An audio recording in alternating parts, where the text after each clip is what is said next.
Stephanie Barclay is legal counsel at the Becket Fund for Religious Liberty. Of course, Becket represents EWTN and the Little Sisters of the Poor, other religious ministries. So, Stephanie, what do you think of these final rules? Well, we at the Becket Fund for Religious Liberty were disappointed that the government didn't make any changes to them, but instead forged ahead in their efforts to require religious organizations to violate their religious beliefs. And it's important to remember that just 2 weeks ago, the Supreme Court ordered the government not to enforce these rules against a religious nonprofit, and that marks the 6th time that the Supreme Court has ruled against the government. And so it's disappointing that they keep on with the same tactic they've used before and try to force these organizations to do something that they can't agree to do. What would make your clients happy? What should the administration do? It would make our clients happy if the government was willing to recognize that they have the right to run their religious ministries consistent with their religious beliefs, instead of like the Little Sisters for the Poor, where the government just keeps bullying them into court.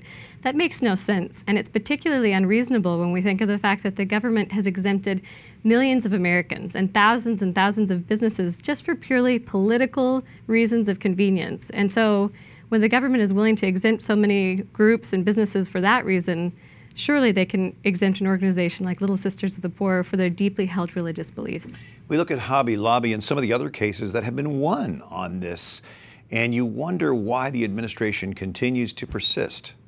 That's right. Hobby Lobby is our most prominent victory at the Supreme Court. There have been 5 other rulings where the Supreme Court issued a preliminary order in favor of religious nonprofit organizations. And there's also been another interesting Supreme Court ruling. In King v. Burwell, the Supreme Court said that the government has broad authority to expand their exchanges and to do with them whatever they need to do to make healthcare accessible to Americans, and that includes contraceptives. And so it's difficult to understand how the government can, on one hand, argue how wonderful these exchanges are and how broadly accessible it makes these contraceptives, and then on the other hand to say, but the only way that we can really get these contraceptives to Americans is on the backs of clients like the Little Sisters of the Poor with their deeply held religious objections. It doesn't make any sense, and it's against the law. We better watch out with the Little Sisters. That is a force to be contended with. That is right. Well, we appreciate the Becket Fund, and Stephanie Barclay, we appreciate your time. Thanks. Thank you for having me.